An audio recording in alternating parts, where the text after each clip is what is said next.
تو اس میں ہم ایک خاندان کی طرح رہتے ہیں, تو ہم ایک دوسرے کو سمجھاتے ہیں کہ دیکھو یہ مسائل ہیں, اگر ہم نے اتفاق سے نہ رہے, اگر یہ مسائل ہم نے حل نہ کیے تو خدا نخواستہ یہ گھرانہ نقصان میں آ سکتا ہے, گھر ٹوٹ سکتا ہے, یہ مسائل ہوتے ہیں. تو کیا ایسی بات کرنا, عمران خان صاحب نے کہا کہ جی دیکھیں ایک انٹرنیشنل سازش تو مسلسل پاکستان کے خلاف ہے, آپ بھی اس کا اظہار کر چکے ہیں لغاری صاحب کہ یہ ہمارے نیوکلیئر ایسٹس جو ہیں یہ عالمی سامراج کو پسند نہیں ہے. اس کی عمران خان صاحب نے مثال بھی دی یوکرین کی کہ یہ ہو سکتا ہے باقاعدہ. تو ایک سیاسی لیڈر کا تو ایک کام ہوتا ہے. اس طرح مجھے یاد ہے بلاول بھٹو صاحب یہ بات کر چکے ہیں کہ ہوش کے ناخن نے, ورنہ اس طرح سے پلانز ہیں کہ پاکستان کو خدا نخواستہ اس طرح سے کوئی اس کے حصے کیے جائیں, یہ پرانی بات ہے. اب اس انٹرویو کو بنیاد بنا کر وہ ایسے کہ اتنی غداری اور یہ سب کچھ, اور جناب پتہ نہیں کہ گرفتار کر لیں, یہ کر لیں, یہ کب تک ہوتا رہے گا لغاری صاحب؟ پہلی بات تو یہ ہے کہ کسی چیز کو دیکھنے کا انداز, کسی چیز کو سمجھنے کا انداز اور کسی چیز کے بارے میں اپنی رائے رکھنے کا انداز ہر آدمی کا مختلف ہو سکتا ہے. عمران خان نے جو نتائج اخذ کیے ہیں, یہ نتائج ہم پہلے اخذ کر کے بیان کر چکے ہیں کہ یہ اس طرح کی صورتحال جا رہی ہے. اور انہوں نے ایک اور بات بھی کی کہ بہت بڑی طاقت تھی, بہت بڑی فوج تھی سوویت یونین کی, مگر وہ کلیپس ہو گئی, اور چونکہ معیشت کلیپس ہو رہی تھی. تو عمران خان صاحب کو اور پاکستان کے لوگوں کو اور اپنے ناظرین کو میں یہ بتا دوں کہ 1950 میں امریکی صدر ٹرومین نے وزارت خارجہ کو, اسٹیٹ ڈپارٹمنٹ کو خط لکھا کہ مجھے ایک ایسی پالیسی چاہیے, چونکہ چین میں انقلاب آ چکا ہے اور روس کے اندر ایٹم بم بن چکا ہے, تو مجھے ایک ایسی پالیسی چاہیے جس پالیسی کے تحت میں آگے چل کر ان حالات کا مقابلہ کروں. ایک چین کا انقلاب اور ایک روس کا ایٹمی دھماکہ, ایک اکتوبر کو 1 اکتوبر 49 کو ہوا اور دوسرا 1 اگست 49 کو ہوا. 1950 میں پال نیٹشے نے NSC national security council 68 document لکھا. وہ ڈاکومنٹ ظاہر کرتا ہے کہ سرد جنگ کیسے شروع کی گئی. 40 سالہ سرد جنگ میں پاکستان کو, مجھے, آپ کو, اس ملک کو فرنٹ لائن اسٹیٹ رکھا گیا اور کہا گیا کہ چلو امریکہ کی اس کے پر جنگ لڑو. اور یہ سرد جنگ جو ہے دنیا بھر میں, ہر گھر میں, ہر شہر میں, ہر گاؤں میں, ہر بستی میں, ہر ملک میں لڑی گئی. وہ نظریاتی جنگ تھی, غیر نظریاتی جنگ تھی, مذہبی جنگ تھی, غیر مذہبی جنگ تھی, نفسیاتی جنگ تھی, غیر نفسیاتی جنگ تھی, تعلیمی جنگ تھی, غیر تعلیمی جنگ تھی. وہ ہر طرف پھیلی ہوئی تھی. اس جنگ کے نتیجے میں سوویت یونین کا گھیراؤ کر کے جس طرح سے شکست دی گئی, پاکستان میں وہ حالات نہیں ہیں. ان حالات کا انتباہ عمران خان صاحب کو نہیں کرنا چاہیے. اس لیے کہ میں پوری تاریخ بتانے کو تیار ہوں اور بیٹھ کر بحث کرنے کے لیے تیار ہوں. نمبر 1. جی. نمبر 2 یہ کہ اگر کوئی مسئلہ موجود ہے, یہی مسئلہ موجود ہے, جی, ملک کی سلامتی کو خطرہ ہے, ہمارے اداروں کو خطرہ ہے, ہمارے اثاثوں کو خطرہ ہے, اور یہ ہم اس خطرات کا اظہار پہلے سے کرتے آ رہے ہیں. اور انٹرنل خطرہ بھی ہے, ایکسٹرنل خطرہ بھی ہے, اندرونی بھی ہے, بیرونی بھی ہے. جی. لیکن ہم یہ کہہ رہے ہیں کہ اس خطرے کو بڑھایا نہ جائے. عمران خان صاحب اس خطرے کو بڑھا رہے ہیں. مجھے افسوس ہے یہ بات کہتے ہوئے, اور انہیں اس خطرے کو بڑھانا نہیں چاہیے. وہ جس طرح سے اپنے اقدامات کے لیے اعلانات کر رہے ہیں, وہ اس خطرے کو اور زیادہ سنگین بنا رہے ہیں. میں وارن کر رہا ہوں, یہ نہیں مجھے کوئی سیاستدان نہیں ہوں, صحیح ہے, میں ایک صحافی ہوں, میں تاریخ کا ایک طالب علم ہوں, میں پاکستان کی 50 سالہ تاریخ کا بالکل عینی شاہد ہوں, اور میں دنیا بھر کی تاریخ کو, جو میرے زمانے کی تاریخ ہے, میں اس کو جانتا ہوں. ایک ایک واقعے پر میری نظر رہی ہے. میں کہہ رہا ہوں عمران خان صاحب کو ان حالات کی طرف ملک کو نہیں لے جانا چاہیے. آپ کو پبلک سپورٹ ملی ہے تو آپ پبلک کے حق میں, پاکستان کے حق میں, جغرافیہ کے حق میں, اس ملک کو بچانے کے حق میں استعمال کریں. آپ کے اقدامات سے اگر ملک کو نقصان پہنچے تو ذمہ دار آپ ہوں گے. خدشات کا اظہار اگر آپ نے کرنا بھی ہے تو تھوڑا الفاظ کا چناؤ ذرا بہتر کریں, ذرا طریقے سے, اور جوڑنے کی بات کریں. لیکن ابھی زیادہ پرانی بات نہیں, ابھی اسی طرح کے خدشات کا اظہار, میں تو خدشات ہی کہوں گا, کس طرح کے جملے کہے گئے, کیا کون کیا کہتا رہا, اس کی ایک جھلک ہم آپ کو دکھانا چاہ رہے ہیں. وہ بے ساکھیہ تھی جس پر اس کی حکومت کھڑی تھی, وہ شخص جس سے یہ بے فیض ہوا تو دڑام سے حکومت زمین پہ آ کر گر گئی. ہمیشہ کے لیے ہم میں رہنا ہے، تو ہمیں مت تنگ کرو. اگر ہمیں تنگ کرنے کی کوشش کی تو ہم آپ کی بھی انسین بجا دیں. اس کے بعد اگر میں نے کبھی سنا تو میں خود کھڑا ہو کے ایک پوری لسٹ نکالوں گا. پاکستان جب سے بنا ہے آج تک کی، اور پھر آپ جواب دیتے رہنا. پیر کانپ رہے تھے، پسینے ماتھے پہ تھے، اور ہم سے شاہ محمود صاحب نے کہا، فارن منسٹر صاحب نے، کہ خدا کا واسطہ ہے اب اس کو واپس جانے دیں، چونکہ 9 بجے رات کو ہندوستان پاکستان پہ اٹیک کر رہا ہے. پاکستان پیپلز پارٹی جیسے جماعت کھڑے نہیں ہوں گے تو پھر کل سندھو دیش بھی بن سکتا ہے، سرائکی دیش بھی بن سکتا ہے، پختونوں کا دیش بن سکتا ہے. ہوش کی ناخن لو. قمر جاوید باجوہ صاحب، آپ نے ہماری اچھی بھلی چلتی حکومت کو رخصت کروایا اور ملک و قوم کو اپنی خواہشات کی بھین چڑھایا. ممبران پارلیمنٹ کی خرید و فروخت جس سے ہم عرصہ دراز سے جان چھڑا چکے تھے، دوبارہ آپ نے شروع کروائی. جنرل باجوہ صاحب، جواب آپ کو ہی دینا پڑے گا. آپ کو ایک لیڈر کی زندگی کا ایشو ہے. میں بیفور ٹائم کہہ رہا ہوں کہ بی بی بے نظیر بھٹو کو جب ان خطرات کا اندازہ ہوا تھا تو اس نے نام لیے تھے، اور پھر اس کے بعد وہ حادثہ ہو گیا. مگر اس وقت ان کے ورثاء جو تھے انہوں نے کہا پاکستان کھپے. مگر اگر خدا نہ خواستہ مریم نواز شریف کو کچھ ہوا تو ہم پاکستان کھپے کا نعرہ نہیں لگائیں. نور عارفین، آپ نے سنے مختلف بیانات. مجھے اس میں آرمی چیف کا بیان بھی یاد آ رہا ہے کہ جی انہوں نے کہا کہ صرف ہتھیار نہیں، مضبوط معیشت بھی ملک کے لیے ضروری ہوتی ہے، ملک کو جوڑنے کے لیے، ملک کے دفاع کے لیے. تو اگر ان سب بیانات کو دیکھیں تو خدشات کے اظہار تو ہو چکے ہیں. آپ نے خود مثال دی تو میں کہہ رہا ہوں، ورنہ مجھے یہ بات کہنی نہیں تھی. عمران خان تو لیٹ ہو گئے. عمران خان سے پہلے تو کل میں نے اس خدشے کا اظہار کیا تھا اللہ معاذ اللہ کر کے. تو کیا مجھ پر بھی مقدمے بنائیں گے؟ میں نے کہا کہ میں نے پاکستان ٹوٹتے دیکھا کا ٹائٹل میں نے خدا نخواستہ چن کر کے رکھا ہے، کیونکہ جو حرکات و سکنات ہو رہی ہیں اگر روش نہ بدلی گئی تو یہ کتاب چھاپنی ہی پڑے گی. کل میں کہہ چکا ہوں.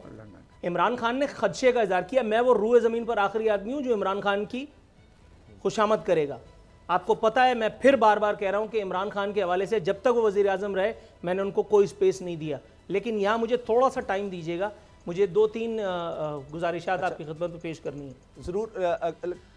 کچھ میڈیا گروپس نے میں آپ سے معذرت چاہتا ہوں، ٹائم چونکہ بریک کا ہے، اس کے بعد تاکہ آپ بات مکمل پوری طرح سے کر سکیں کہ ہم بریک لے لیتے ہیں، اور بریک کے بعد پوری بات نور عارفین کی ہم سنیں گے. بریک کے بعد سبسکرائب کریں اور بیل دبائیں تاکہ کوئی خبر رہ نہ جائے.